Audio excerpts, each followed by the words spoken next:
चलिए, जय हिंद। आप सभी को जीएस एजुकेशन चैनल में स्वागत है। आज हम लोग जियोग्राफी स्टार्ट करने वाले हैं। आज का लेक्चर 1 होने वाला है। इसी तरह से जियोग्राफी का लेक्चर 1, लेक्चर 2 कर करके आते रहेगा यूट्यूब चैनल पे। तो चलिए हम लोग देखते हैं। सबसे पहले जियोग्राफी। जियोग्राफी का हिंदी होता है भूगोल। यहाँ तक क्लियर है? जियोग्राफी का हिंदी क्या होगा? भूगोल। जियोग्राफी को हिंदी में क्या बोलते हैं? भूगोल बोलते हैं। यहाँ तक कंप्लीट है। अब आगे देखिए, जियोग्राफी जो है 2 वर्ड से मिलके बना है। एक जियो और दूसरा है ग्राफी। तो जियो का मतलब होता है पृथ्वी और ग्राफी का मतलब होता है वर्णन।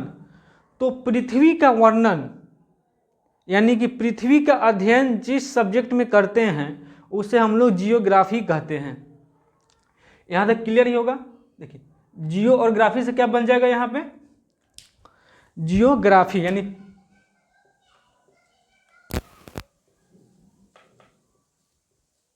जियोग्राफी।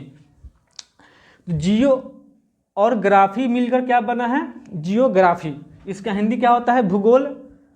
तो हम लोग जियोग्राफी में किसका अध्ययन करेंगे?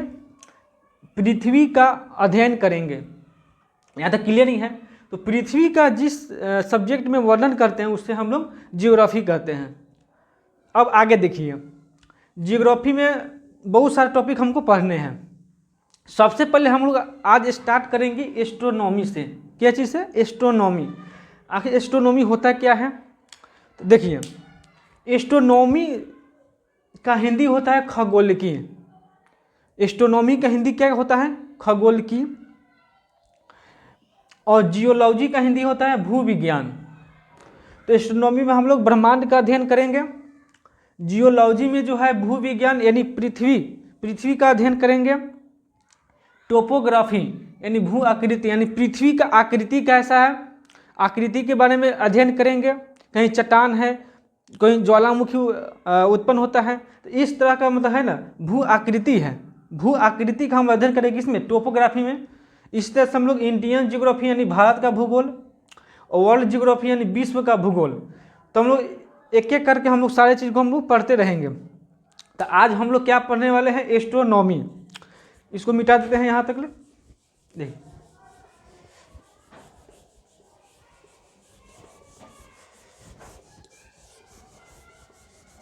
देखिए, तो एस्ट्रोनॉमी क्या है? हम लोग क्या पता है? एस्ट्रोनॉमी यानी ब्रह्मांड का अध्ययन क्या कहलाता है? एस्ट्रोनॉमी कहलाता है, यानी कि खगोलकी कहलाता है। लिख देते हैं ब्रह्मांड का अध्ययन।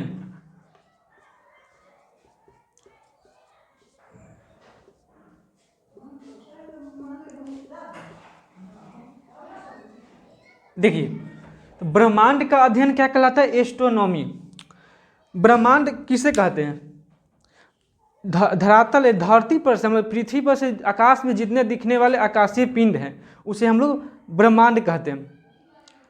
तो आकाश में दिखने वाले सभी आकाशीय पिंड, जैसे सूर्य हो गया, चंद्रमा हो गया, तारे हो गए। रात में हम लोग तारे दिखाई देते हैं, वो सब कहाँ मौजूद होते हैं? ब्रह्मांड में ही। तो हम लोग धरती पर से जितने आकाश में दिखते हैं जो भी आकाशीय पिंड, वो सब कहाँ दिखते हैं? ब्रह्मांड में। तो यहाँ तक क्लियर है? एस्ट्रोनॉमी किसे कहेंगे? ब्रह्मांड का अध्ययन एस्ट्रोनॉमी कहलाता है, यानी कि खगोलकी कहलाता है। ब्रह्मांड किसको कहते हैं? तो पृथ्वी पर से आकाश में दिखने वाले सभी आकाशीय पिंड क्या कहलाते हैं? ब्रह्मांड कहलाते हैं। यहाँ तक क्लियर है? तो ब्रह्मांड में देखिए, ब्रह्मांड में सर्वाधिक संख्या किसकी है? तारों की संख्या है। अब देखिए, तारा किसे कहते हैं? इस सबको देखते हैं एक एक करके। तारा, देखिए इसको इंग्लिश में क्या बोलेंगे? स्टार। तारा को इंग्लिश में क्या बोलते हैं? स्टार। देखिए,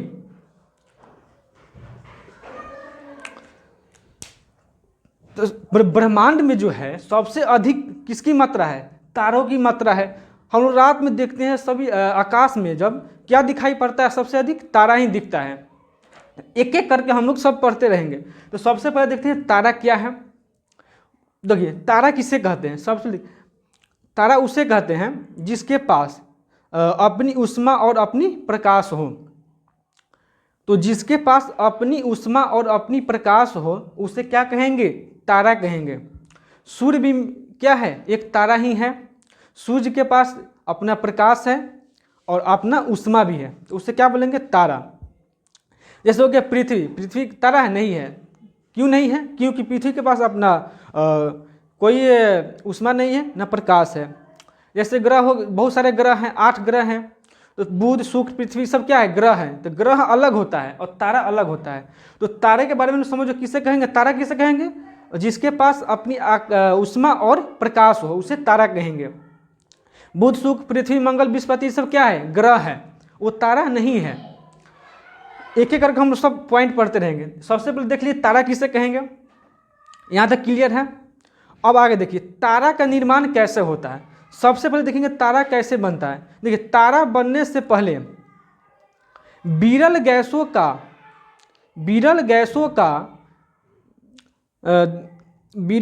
का जो है धुआं, जैसे देखिए ठंडी के दिन में हम लोग देखते हैं कि अक्सर कोहरा गिरता है। कोहरा यानी क्या, ओसा होता है, उसे वैसे ही ओसा की तरह यानी कोहरा की तरह सबसे पहले क्या होगा, विरल गैस जो है एकत्रित होगा। तो विरल गैस किस तरह रहता है, कोहरा की तरह रहता है। वो जब एक जगह इकट्ठा होता है तो बादल की समान, यानी बादल जैसे देखते हैं आकाश में ना, बरसात के मौसम जब बादल बारिश होने से पहले बादल मंडराते हैं, तो बादल की तरह इकट्ठा होकर के बादल की तरह होती है। जब विरल गैस का गोला जब इकट्ठित होकर के जब बादल के समान होता है तो उसे हम लोग निहारिका बोलेंगे, उसे इंग्लिश में बोलेंगे नेबुला। यहाँ तक क्लियर था। जब इसमें किसमें, निहारिका में या नेबुला में जब दहन की प्रक्रिया संलयन विधि द्वारा जब स्टार्ट होगा तो यह तारा का रूप ले लेगा। तो तारा का रूप कब लेगा, जब उसमें दहन की प्रक्रिया संलयन विधि द्वारा स्टार्ट हो जाएगा। कौन सा विधि, संलयन विधि द्वारा स्टार्ट हो जाएगा तो वह तारा का रूप ले लेगा। यहाँ तक क्लियर है। अब कहेगा तारों में जो ईंधन है किस अवस्था में रहता है। तो तारों में ईंधन जो है प्लाज्मा अवस्था में पाया जाता है। सूर्य भी एक तारा है, सूर्य में भी ईंधन कौन सा अवस्था में होगा, प्लाज्मा अवस्था में। यहाँ तक क्लियर है। अब आगे देखिए, जब सूर्य या तारा जब ईंधन खत्म होने लगता है तो वह लाल दानव का रूप ले लेता है। देखिए कैसे तारों का अंत होगा और कैसे निर्माण हुआ है, और उसके बाद में अंत भी इस देखिए कैसे कौन सा विधि से हुआ है, समझते हैं इसको अच्छे से। देखिए जब सूर्य का भी एक ना एक दिन अंत होगा ही होगा, लेकिन इसमें बहुत अधिक समय लगेगा। इसमें बहुत सारे तारे हैं जिसका अंत होते रहते हैं। आकाश में बहुत सारे तारे रोज अंत होते हैं, इसमें मरते हैं। तो तारों का अंत कैसे होगा, देखिए अब तारा का जब ईंधन खत्म होने लगा तो कौन सा रूप ले लिया, लाल दानव का रूप ले लिया। जो लाल दानव, देखिए लाल दानव से जब सबसे छोटा, देखिए लाल दानव का रूप ले लिया सूर्य का जब ईंधन खत्म होने लगा, जो सबसे बड़ा लाल दानव जो बनेगा, सबसे बड़ा जो तारा होगा वह कौन सा रूप ले लेगा, अभिनव तारा का रूप ले लेगा। तो कितना बड़ा, तो सूर्य के द्रव्यमान से, सूर्य का द्रव्यमान कितना होता है 1.44 गुना। तो सूर्य के द्रव्यमान से 1.44 गुना अगर बड़ा होगा तो वह तारा यानी लाल दानव किस चीज़ का रूप ले लेगा, अभिनव तारा का रूप ले लेगा। अब देखिए अभिनव तारा को हम लोग विस्फोटक तारा भी कहते हैं, तो इसमें विस्फोट करते रहता है। यहाँ तक क्लियर है। अब देखिए जो अभिनव तारा के बाद न्यूट्रॉन तारा, देखिए अभिनव तारा के बाद कौन सा बनेगा, न्यूट्रॉन बनेगा।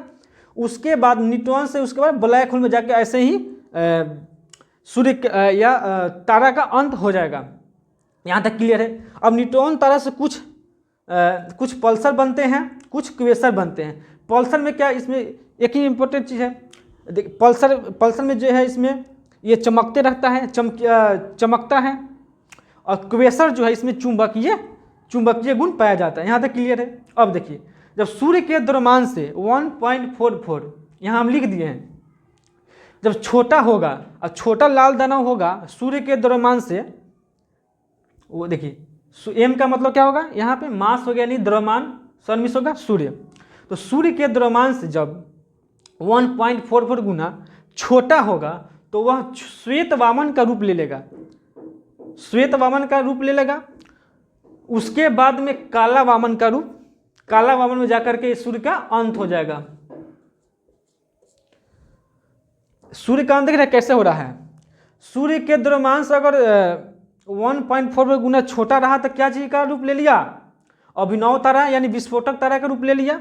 उसके बाद में न्यूट्रॉन तारा बना, उसके बाद में काला वामन में जाके सूर्य का या तारा का, सूर्य का तो एक न एक दिन अंत होगा ही, बहुत सारे तारा का अंत होते रहता है, जैसे तो तारों का अंत इस तरह से हो जाता है।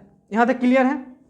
अब आगे देखिए, जब सूर्य के द्रव्यमांश 1.4 गुना जब छोटा होता है तो वह श्वेत वामन, उसके बाद में काला वामन में जाकर के सूर्य या तारा का अंत हो जाता है। यहाँ तक क्लियर है। तब तक ले जय हिंद। नेक्स्ट